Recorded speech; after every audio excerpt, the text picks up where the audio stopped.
Bonsoir tout le monde, bonsoir Aurore, ça va bien? Bonsoir, oui, ça va. Du coup, ce soir, on va parler d'une émotion un petit peu différente. C'est pas vraiment une émotion, c'est plus une réaction.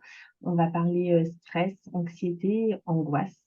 On a tous connu ce petit stress avant de se lancer, que ce soit pour une première fois ou quelque chose où on a l'habitude, mais à chaque fois, ça nous bloque et on sent cette petite boule dans le ventre. Donc, il y a plusieurs stress en fait. Il va y avoir le bon stress, celui qui est là est juste assez là pour être mobilisateur et puis pour nous permettre de souffler un bon coup et de se dire bah, c'est bon, on y va. Et puis par contre, on a le stress hyper négatif, celui qui va complètement nous plomber et puis nous figer sur place. C'est ça.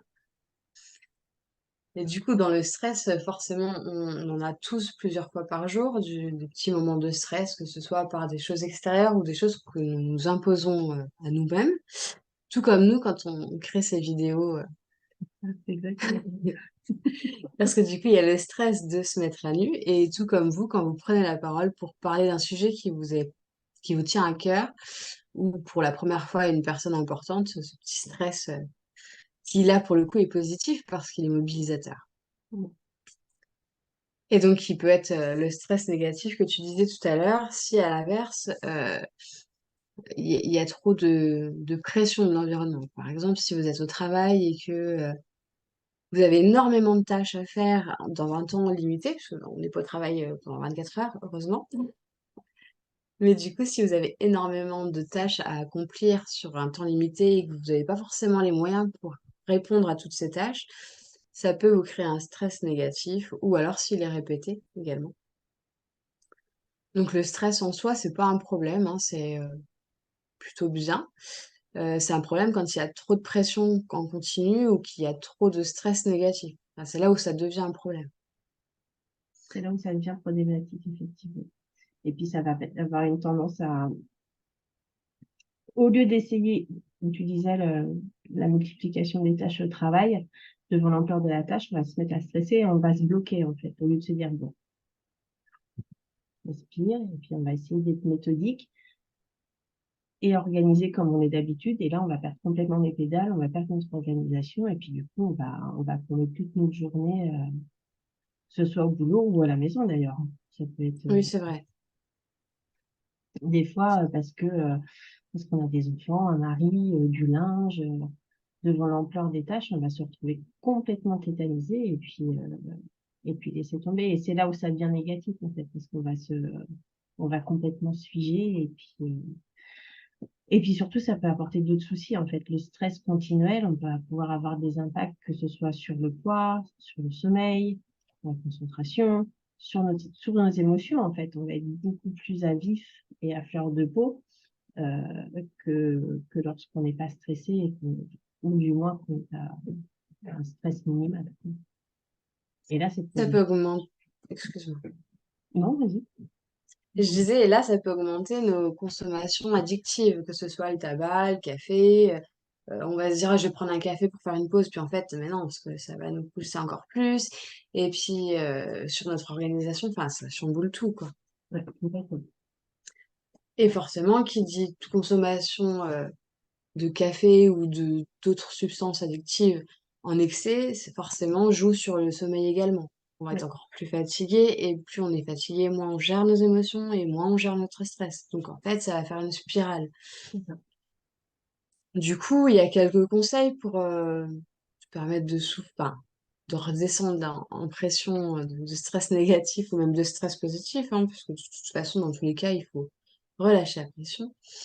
Il faut s'accorder des pauses régulièrement, c'est une bonne technique.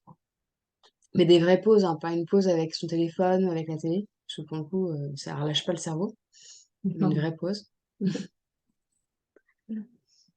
Le mieux, On c'est peut, d'aller faire une marche pendant 10 minutes ou de se poser dans un parc ou si on a la chance d'avoir un jardin ou un balcon aussi, si oui, on est bien exposé. Et sans rien, en fait, sans cigarette, sans café, sans tablette, sans téléphone. Et juste laisser le moment passer. j'allais dire quelque chose, mais c'est pas très gentil. J'allais dire sans enfant. Oui, aussi. Parce que pour le coup, une vraie pause, Bah voilà, tu prends deux trois Faut la minutes et faire tu quand te ils sont poses, pas quoi. là. Avant qu'ils rentrent de l'école, c'est mieux. C'est ça, ou quand ils sont Voilà. à fond dans une activité où on sait qu'ils sont en sécurité, qu'il y a aucun risque et juste, même si c'est deux trois minutes répétées dans la journée, mais voilà, une vraie pause, pas avec, «Maman, je peux faire ci? Maman, je peux faire ça?» ou «Elle a fait ça» ou «Il a fait ci». Voilà, une vraie pause, quoi. Voilà. C'était pas gentil, mais pour le coup, ça me paraissait, intéressant de le dire. Donc on peut faire des mini séances de relaxation aussi. Ouais, on Il y peut a faire une mini séance de relaxation, on peut faire de la respiration. Et puis, ce qui va être important, c'est quand on revient à soi-même, on revient à l'instant T, c'est de prendre un petit peu de recul, mmh, puis de prioriser, en fait. Est-ce que c'est vraiment si grave que ça si la vaisselle, elle est faite que ce soir? Est-ce que c'est, voilà, il y a des fois, il y a des choses, le linge à mettre à sécher, ouais, c'est un petit peu urgent. Est-ce que c'est urgent de le plier? Donc, on peut peut-être faire autre chose avant. Enfin, voilà, pas se mettre le stress pour tout ce qu'on a à faire dans la journée. Ça sert à rien et c'est contre-productif. oui, puis on n'a pas dit, mais en fait, souvent le stress, on se le met aussi tout seul, en Ah, mais étant tout le temps. hyper perfectionniste sur tout ce qu'on veut faire ou, heu, ou pour, citer un thème qu'on n'a pas encore abordé, mais la charge mentale de nous les femmes, pour le coup, bah, souvent on se la met toute seule, en fait. Enfin Ça. et du coup, le c'est un gros générateur de stress. Donc juste, peut-être s'organiser différemment, comme tu disais, le linge peut attendre 5 minutes. Si tu avais prévu de le faire aujourd'hui, mais qu'à l'instant T, tu te sens juste submergé, que tu y arrives pas et que tu as besoin d'une pause, bah, c'est OK, ça peut attendre et puis si c'est fait demain, c'est fait demain. Enfin, ça va pas changer le monde, ça va pas changer, la vie de tes enfants que le linge soit rangé demain, quoi. Et personne nous en voudra, à part nous-mêmes, en fait. C'est ça. Mais souvent, on y revient, en fait. C'est toujours nous qui mettons la pression sur nous, en fait. Mmh. Sans que le conjoint ou les enfants ou l'entourage n'aient besoin de venir faire des remarques ou des réflexions. On va avoir peur de passer pour une mauvaise maman, une mauvaise femme, une mauvaise personne. Et c'est ça qui nous stresse, en fait, c'est le regard de l'autre. Mais on se l'impose tout seul parce que les gens, en fait, la plupart du temps, ils s'en moquent. Oui, après il y a aussi, tu sais, souvent quand on est hyper perfectionniste, bah, pour le coup, je reste sur le sujet du perfectionnisme. Peut-être que je me déborde, hein, Non, tant mais c'est pis, pas grave. vous m'en voudrez pas. Mais du coup, des fois, on va nous lancer toute notre pression, tu sais, faut que ce soit parfait, il faut que ce soit fait dans les ordres. Et du coup, on va la transposer sur nos proches. Ouais. Et du coup, on va leur créer du stress négatif, alors que juste si on prend le temps de faire une pause, de se dire, ouais, en fait, c'est pas si grave. Et du coup, à eux, on leur met moins la pression. Enfin, et du coup, ça change toutes nos relations avec nos proches, quoi. Ah oui, tout à fait. Mm. Voilà, c'était juste l'aparté, Bah, encore mais, qui non, non, diffuse, mais mais qui me semblait, là où tu as bon raison, thème. c'est à partir du moment où on fait baisser le stress, l'anxiété et l'angoisse, ça change de toute façon la relation qu'on a avec nos proches, Ouais. évidemment. Donc du coup, enfin, on le redit, mais surtout s'octroyer des pauses, ne pas hésiter à faire de la cohérence cardiaque, de faire du focus sur notre respiration. Juste, tu t'assois comme Marine disait, sur un balcon ou dans son jardin, 2 3 minutes, et juste, tu écoutes ta respiration. Juste ça, déjà, ça va redescendre. Ou ne pas hésiter à faire des mini relaxations parce que le stress peut créer de l'anxiété et, heu, et du coup, les symptômes vont être beaucoup plus graves qu'un simple stress, quoi. Oui, on va aller beaucoup plus loin et puis ça va être beaucoup plus gênant, en fait, parce qu'on passe encore un palier au-dessus. Donc, l'anxiété, elle va rejaillir, mais alors là, vraiment partout. Ça va être pour un oui, pour un non, ça va être pour rien du tout. L'anxiété, elle va être là, en fait, en permanence. C'est pas un stress qui est là, à un moment de la journée parce qu'on se dit, oh mon Dieu, j'ai tout ça à faire, comment je vais gérer, c'est pas possible. Là, l'anxiété, elle va être là tout le temps, en fait. La nuit, le matin, quand tu te lèves, quand tu te couches. Et là, ça devient compliqué. C'est ça. Du coup, l'anxiété, c'est une grande inquiétude qui est causée par la crainte d'un danger généralement, et c'est une pression qu'on se met nous-mêmes, enfin, c'est une émotion qu'on se crée nous-mêmes. C'est associé à ce qui pourrait arriver. Donc, c'est même pas ce qui est arrivé, ce qui va arriver, mais c'est ce qui pourrait arriver.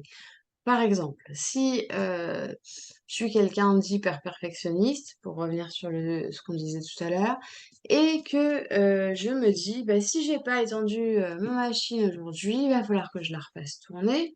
Ok, mais tu peux très bien l'étendre en 3 heures, mais du coup, tu vas t'imaginer tout un scénario de ce que ça va engendrer comme conséquence de pas l'étendre tout de suite. Donc, que tu vas devoir la refaire tourner, ce que ça va consommer en eau, ce que ça va consommer en produit, par exemple, hein, je prends ce schéma-là, mais Ouais, ça ouais, peut être toute autre chose. Et du coup, tu vas te créer des nœuds à l'estomac juste pour une machine. c'est ça. Pour ce que Bon, tu pour penses faire. hypothétiquement qui pourrait arriver. Et en fait, c'est ça le problème, c'est que l'anxiété, elle va nous suivre partout, tout le temps. Et, euh, et puis, on est très fort pour ça. Et je pense que tout le monde le fait. C'est on arrive à se raconter des histoires dans nos têtes et on Mm, arrive à faire tout le cheminement jusqu'au plus grave de ce qui peut arriver, alors que ça n'arrivera jamais. c'est ça. Donc, on va être, dans l'anxiété, on va être sur 3 mécanismes. On va anticiper le problème, donc le fait de ne pas étendre la machine. On va anticiper les conséquences du problème, Ouais, toujours en créant des scénarios les plus catastrophiques. C'est comme pour ceux qui ont peur de l'avion qui n'arrivent quasiment jamais. Mais du coup, on va se dire, ça va se cracher. Alors que tous les avions ne se crachent pas, et heureusement, sinon personne n'en prendrait. Et on va ruminer, on va être dans le ressassement de toutes ces inquiétudes, ça va prendre beaucoup plus de place, et en fait, tout notre esprit va être centré sur cette anxiété, sur ce qui pourrait se passer. ouais, Et donc, ça appartient à la peur qu'on a étudiée il n'y a pas longtemps d'ailleurs. Et donc, là, c'est de plus en plus anxiogène, et plus on va y être, et plus on va continuer. Et donc là, l'importance de faire une pause, de se recentrer sur sa respiration, de remettre les pieds sur terre aussi, de voir que en fait, c'est qu'une machine, c'est qu'un avion, il y a 15 000 avions par jour, et il n'y en a pas un par jour qui se crache, enfin, pas forcément un par jour. Et puis, c'est pas parce que la machine, elle n'est pas étendue aujourd'hui, pas dans l'heure, que bah, la machine ne sera pas étendue dans la journée, et puis c'est pas pour autant que le monde va s'arrêter de tourner, quoi. Juste reprendre le temps de voir le verre et la quantité d'eau qu'il y a dedans réelle, quoi.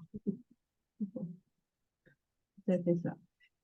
Et puis après, au-dessus de l'anxiété, on va arriver à l'angoisse et puis aux crises de panique. Et puis alors là, pour le coup, ça devient problématique. Parce que C'est ça. les crises d'angoisse et les crises de panique, ça peut prendre à n'importe quel moment, à n'importe quel endroit, et c'est hyper compliqué à gérer. Euh, donc si on arrive en amont à se détendre, à faire baisser notre anxiété, notre stress et tout ça, c'est plutôt mieux. Ça nous évite d'arriver à l'angoisse et à la panique. Euh, C'est qui va plutôt très très bien d'ailleurs. qui va être vraiment hyper néfaste pour le coup. On va avoir une vision du monde, mais alors complètement négative. Tout va nous mettre dans un état d'angoisse particulier. Faire les courses, ça devient compliqué. Est-ce que j'ai fait les bonnes courses? Est-ce que je me suis pas trompée de supermarché? J'aurais dû prendre ça, j'ai oublié ça. Et on se ressemble même plus enfin, on se ressemble même plus en fait. On n'est même plus nous-mêmes vraiment. Hein. Oui, on se perd. Complètement. Et puis souvent, ça va être les personnes qui sont très angoissées et anxieuses.